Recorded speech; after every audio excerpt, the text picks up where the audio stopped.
Hi, I'm Joel, a white kid that grew up in Indonesia. I'm interested in the unvarnished look, an examination of the driving force for art. In this series, I'm going to explore the relationship between places, the place you leave to the place you go, and the place that develops in between. That third space can be a strange and wonderful fusion, a hybrid for creative magic. These conversations will hopefully develop a composite picture of a third culture artist who has straddled multiple worlds and how that influences their expression through art. Yay! We're starting kind of on time. Sweet. All right, we're going to do a... Wait, can you check the audio? Is it still recording? Yeah, still good? All right, cool. Whew, all right. We did it. Yay, gang. Yay. Go us. Hey, welcome to the show. Thank you. Third Heat series. Shaed. That's Yes. what you go by. Yes. That is also your artist name. Yes. Okay. So in general in life, it's everything? Yeah, it's Shaed. Cool. Depends what mood I'm in, but I'm in a Shaed mood right now. So. Tattoos have been a part of human culture for thousands of years. They've served a variety of purposes throughout history, from religious and spiritual significance to personal and artistic expression. Nowadays, tattoos are increasingly a popular way for people to express themselves. It's amazing. Yeah, okay. No, I'm not nervous, I'm just... Just breathing. Yeah, just breathing, doing breathing exercises. I need it. All right, welcome to Third Heat series. I think the last time I did this recording, I called it Third Heat the Show. But then my Instagram handle is like the Third Heat series, so I got to get my stuff straight. Keep it tight, you know? Yeah. It's just, it evolves as we go. Yeah, it changes. Cool. Well, thank you for being here. I appreciate you taking the time to do this. Thank you for having me. It's fucking awesome. And we had fun shooting the B-roll, like when you were tattooing your friend. Yeah. So tell me a bit about yourself. Like I feel like I'm walking into this interview a little bit cold because my little research monkeys, there's not really a whole lot of information about you online. So give me... Stay under the radar. Yeah. Okay. I'm originally from Southern California. I was raised in Palm Springs in the desert. Mm-hmm. Not many people think that people actually grow up there, but they do. Mm-hmm. And then from Palm Springs, I lived in LA for some time, lived in Venice Beach. I was actually going to school when I was out there to be a nurse. So I thought that's what I was going to be doing with my life. And then, I've been an artist, though, forever. Like, as long as I can remember, I've been an artist in high school. I was actually so many times was told that I should be a tattooer, but back in the day, tattooing was not as accessible as it is now. Mm-hmm. And it was all, like, male-dominated.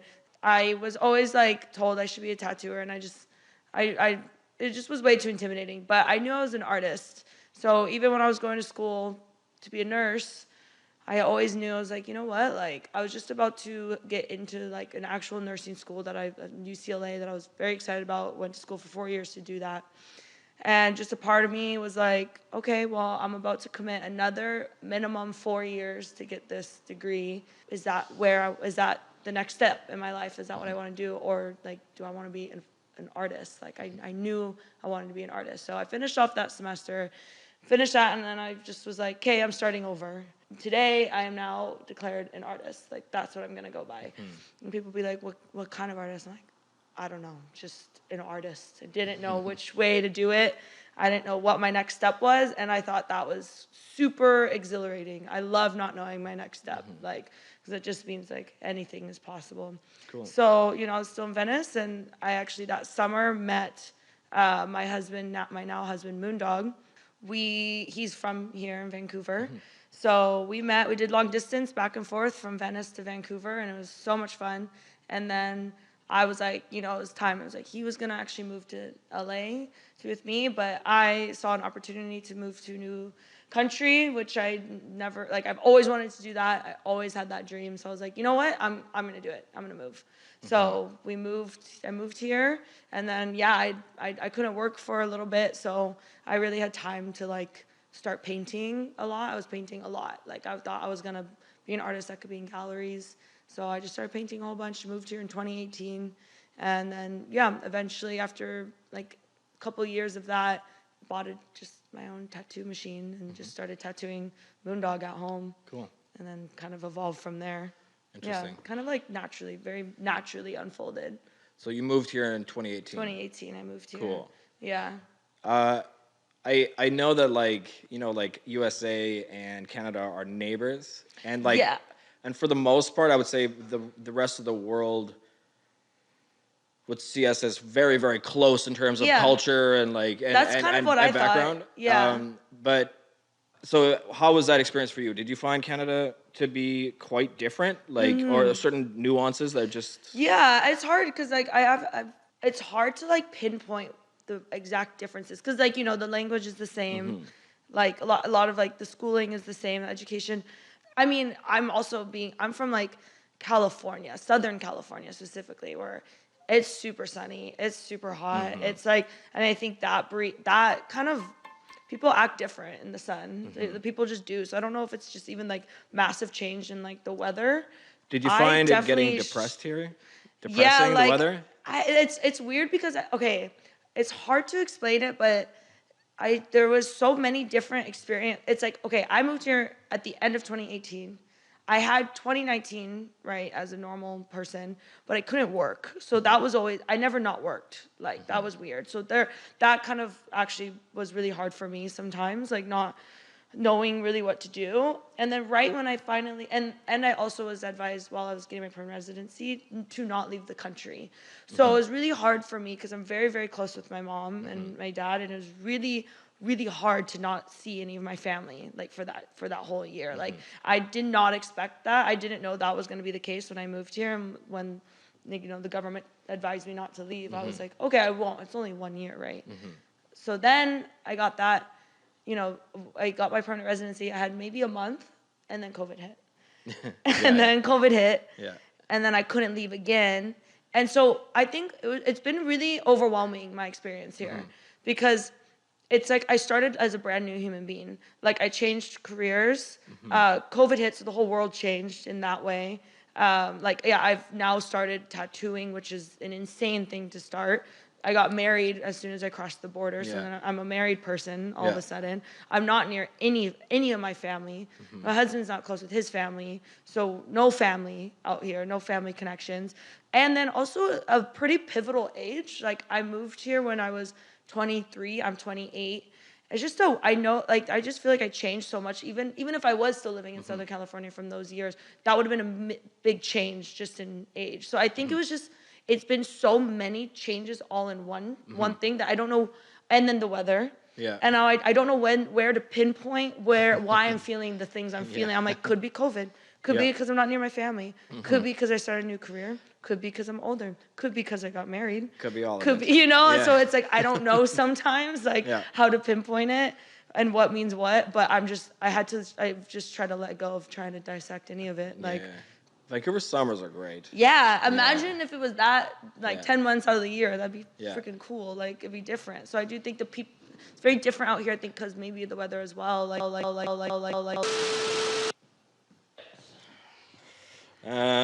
All right, where were we? I don't know. You were talking about, okay. So there was something that you said that kind of brings me kind of on some level kind of illustrates the idea of the show. Okay. And that you said it's like being a new person here. Yes. And so when the overlap of the cultures happens, there's like a third space that happens. Yeah. So you're basically you're brand new in this new space. It's not fully Canadian and it's not American. Yes. Okay. You're kind of like this new baby pod that's developing and it's becoming your own culture that's getting bigger and bigger. Yes. Right? Wow. Yeah. That's like the basis of this whole thing. Yeah. It's a good thought. It's a good job. Yeah. So with that in mind, say brand new person or brand new baby person. Brand new baby person. Yeah. How do you think that it impacts your creativity or your art? Do you see like themes, or is there thematic things that you'll constantly go to or draw from? Ooh, that's a good question.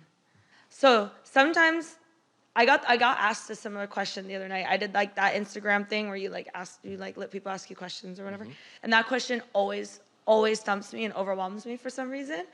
In general, I create best when I'm really happy. Like it just, I always do, like, I'm not a sad artist. Like I'm not. Like when I'm sad or depressed, I don't want to create. Like I don't feel that spark. I don't paint when I'm upset. Like it's not my thing. Like when I'm really happy, like, and I'm feeling on top of the world, that's when I find my best work comes out. So it's been a really weird, challenging time because I have definitely gone through the most hardships of my entire life since I've lived out here. Just like very deep, dark moments that I just didn't understand. I never really experienced before. And then at that same time, I started tattooing. So it was really confusing because on tattooing, you have to be on it. Like you are constantly having to create every single day and show up for a person, like, and be 100. And I've noticed that just really recently, I've really just been like, you know what? Like, I think it was the beginning of this year. I was like, I'm done being like miserable. Like I was never miserable, but I'm done playing woe is me. Like I need to just get over my sorrows and just step into Vancouver as this tattooer and just own it. Like just really, really own it. And since I've like declared that for myself, I find like my artwork just recently in the past month has like took itself to this next level. And people even know that they're like, what are you doing? Like how, like what happened? Like, you know, like, I'm like, I think it's because I'm happy. Like I'm really, really happy. And I'm just being like, you know what? I'm just gonna step into myself fully as an artist and just see where that takes me. Like, don't complain about it. Not be like upset that I have to draw every freaking day. Like, just like, no, just leave that behind. Like, try and be like the best in my field. And maybe not there yet, but I have that intention now. And I find my artwork is leveling up to match that intention. And I find that's when I don't know if it's a specific thing, but I think true like happiness. And I was like, oh, well, when it's sunny, I'm happy. I'm like, no, like, nope, I'm happy in the rain. I'm happy in the, you know, I don't care anymore. I think that's where, like, that's what inspires me most is like knowing like, I can create whatever reality I want. When I know that, I create way better. So you're refusing to be a tortured artist? I refuse. Do you ever struggle with procrastination, motivation? Oh my gosh. I mean, every day I procrastinate, but luckily with my job, I can't really procrastinate when I have a client that is literally like paid me money. Yeah. And I like, without having, that's why I got nervous when I first moved here. I was like, oh, I want to be a painter. You should see my place. I have a million unfinished paintings. Like I cannot finish a painting. Like I procrastinate because I don't have any deadline for it. But the aspiration aspect of art, right, is definitely like money talks. It does. At some level. It does. I'm like, shoot, I don't want to be that person, but it helps. You're getting out of bed. All right, ready to go. Yeah, I'm like, on the clock. Make that money. Let's go. That's a big motivator. Nice. Due to some technical difficulties, part of the conversation got cut, so let me get you up to speed. Shaed got her start drawing at a tattoo shop a month before COVID hit. But to many careers, mine included, COVID was a sloppy, directionless bus driver swerving all over the road to nowhere. Maybe it was just me. So I was there, I was like drawing there every day for like a month, and I was just so excited. I just got this new opportunity. And then, so I was there for about a month, and then COVID hit in March. And then the shop obviously shut down, everything shut down. And, you know, I know everyone thought it was gonna be like a 2-week thing or whatever, right? Yeah. And then I was like, oh, maybe like a month. I was like, all right, like, whatever, I get a month off. It was cool, honestly. I was fine with it. I had already gotten my foot in the door. I knew I established myself there, and I knew I had the spot. So I really was just like, you know, I'm going to take this time. I knew I like was starting my career in tattooing. So I was like, I'm just going to take this time to like now hopefully try and finish some paintings. Again, I didn't finish them. And that didn't happen. I just was drinking a bunch of wine and like making really extravagant pancakes every day. Oh, yeah, that's kind of our That's like, everyone was making pancakes. Like you had time to make pancakes and clean up. So many different types of food. It's all the types of food. Oh yeah. We pretended to like travel. We'd be like, let's go to Mexico today, and then we would just like make all the Mexican food. It was just like I had a lot of fun. I was tattooing Moondog at home. And I was just like, I was drawing, I was doing a lot of art. Like I was sticking with that. Like I was painting a lot. I was like drawing all the time. I was still tattooing Moondog. So it was like still very alive. And I have no problem like taking time off and like relaxing and like taking a vacation, like, and not to call COVID that, like, I know it's pretty sensitive for a lot of people, but didn't have to work and didn't have to hang out with anybody. Yeah. It's advised not to. So it was really a great time to just like started like this online clothing business with Moondog, and it was really like actually like a really good creative time. Like was doing like yoga all the time with him. Like we were really just like focusing on like our self-care and like being really like just focusing on ourselves for once, without all the pressures of everything else. So it was actually quite nice. And then when the shop opened back up, he told me he didn't have time to apprentice me, and I cried. I thought I lost my opportunity. I was very upset. And Moondog was like, no, let me see the text. He saw the text, and at the very end, Chris was like, you could still come in and draw, though, if you want. Like, if you wanted to come in and draw. And I just took that one part, and I was like, oh, okay, yeah, then you'll see me. So I went 7 days a week, and I was in that shop. And I drew every day, and I would set up for the artists, and I would break down, and I would clean the stations, and I just showed that I wanted to be there more than anything. Yeah. And no one had to tell me to be there. I just was there. And he saw that. He saw like a crazy initiative, and after like only a month or two of doing that, he's like, okay, open your books. Like you're ready to tattoo. Like, and I just did. I did a couple of first tattoos on Brayden in the shop and Moondog, and then it was just like my books instantly, like people want tattoos. There's no shortage of that. So you didn't really, it's not like there's some element of like circumstance, like maybe a little bit of luck. Yeah. But I mean, at the end of it, it's still like going in every day. All right. So can you hear us? Sweet. All right. Let's just keep it going. Oh it's kind of funny at this point. It's like the comedy of errors going on here. I might even put some of these in the edits because it might make the. I mean, it's real life. Like. Yeah. Right? I can just do some B-roll outtakes. Like episode 7 will just be all the outtakes. Yeah. The viral content. That's what we'll call it. Oh, filler. Yeah, sure. Yeah, I like viral. Yeah. Okay, so I will start that question again. Yeah, let's do it. So there are elements of circumstance and luck involved from a lot of people, but end of the day, it's still hard work. And like you're putting in the dedication, Definitely. the time in, the 7 days a week. Definitely. Yes, it was very serendipitous and amazing how it happened for me, but that's because of how I handled it and how I took it on, you know? Like, so you're competitive. I'm competitive. Yeah. I don't mean to be, it just kind of happens. In a friendly way, like I won't be mean, but it's just like I'm going to get the position that I want to get. Like I don't half-ass anything. Like if I'm going to do it, I'm going to put my entire being into it. I understand that. Yeah. For sure. Cuz why else? Like, yeah. How about just like tell me a story about tattooing. Okay. Do you have any like fun stories or how about like the philosophy of tattooing? Is there a philosophy of tattooing that you have?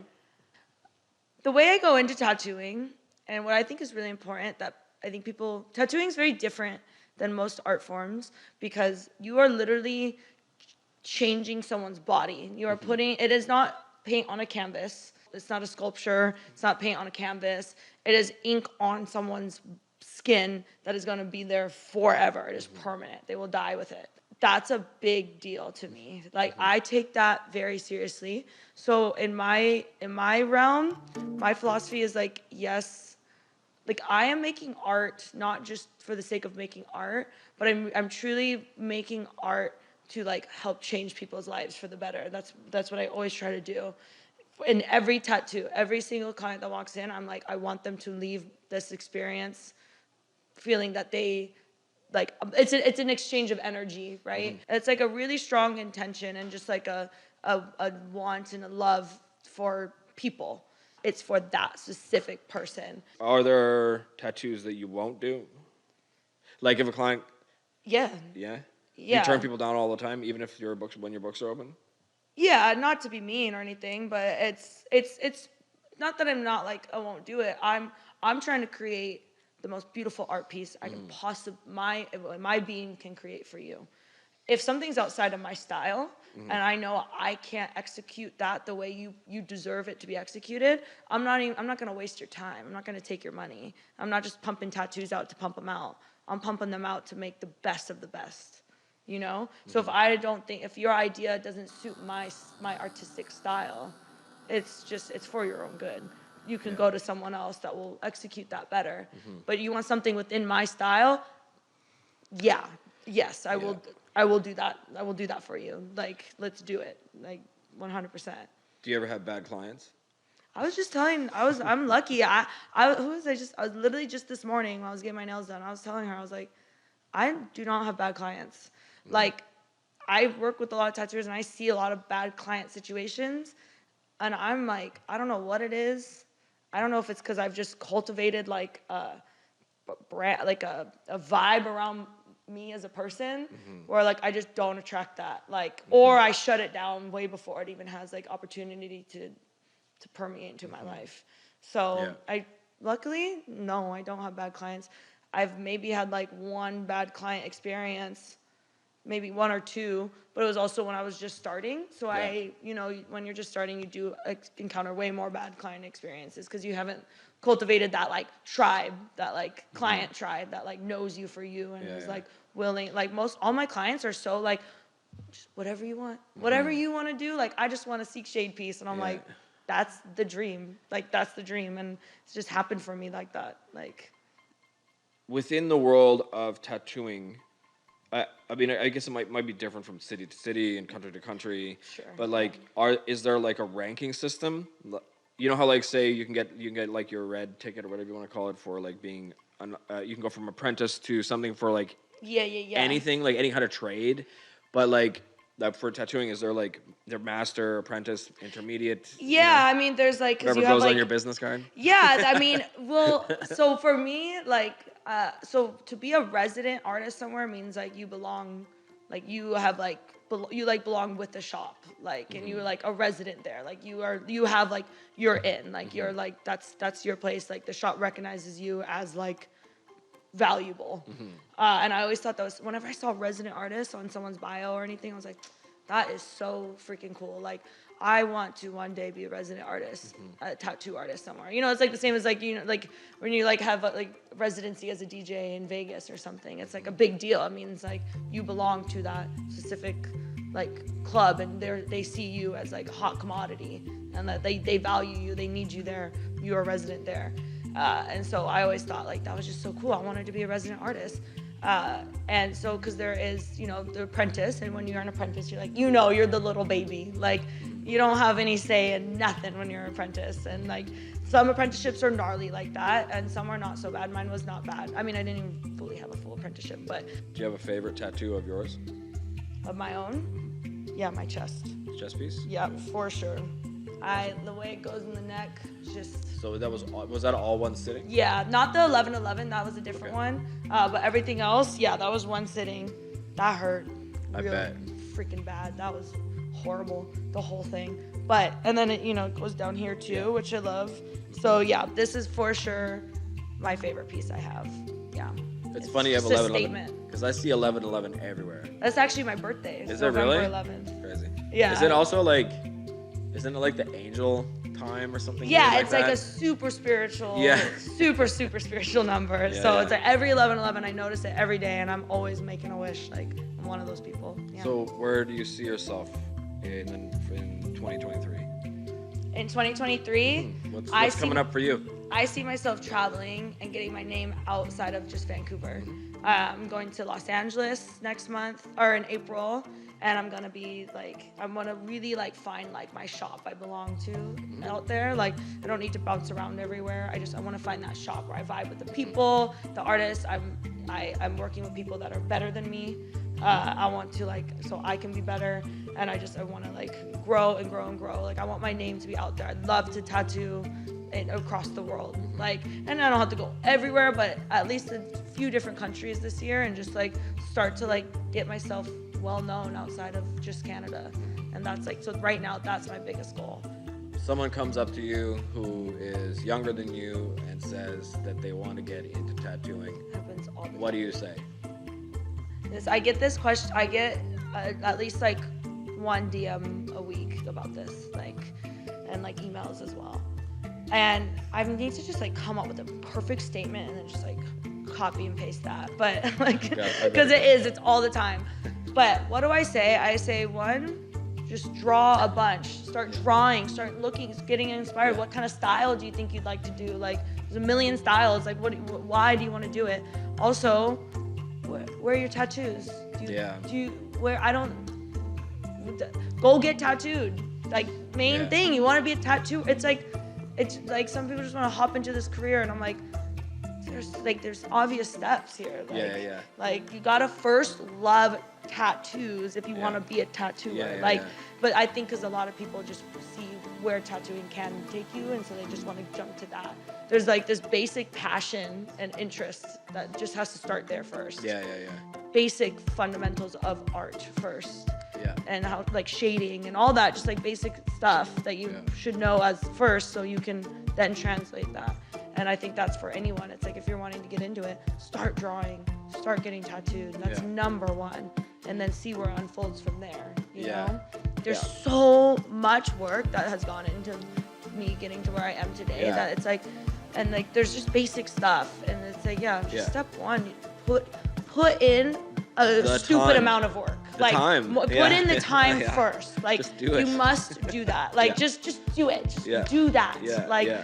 Everything I do, every tattoo, even when I think it's amazing and stunning, it's perfect, I still think, how could I do better though next time? What could I have changed to do better? And every single time I'm thinking that, and that's how they keep getting better. And I'm like, oh, would you look at that? Like, so it takes a lot of hard work, and that's like the main thing I think people just start to get to know the industry that you're wanting to infiltrate. Like, you know, like, you got to get to know it. That's with any industry. So yeah. Want to be an artist? Hard work, dedication, and desire are key. Want to get a tattoo? They can be a meaningful and permanent reminder of significant events, beliefs, or personal expression. But remember, folks, choose wisely and think it through before you ink up. Luckily, we have open, honest, and dedicated artists like Shaed to walk us through it. Is it 25 really already? Oh, damn. All right. All right, we could just like set. Wow, really? Nicely done, yeah. Damn, we did it! We have time. Oh my. Buffer size, yeah. That's weird. I wonder. What an experience that was, you guys. We made it through.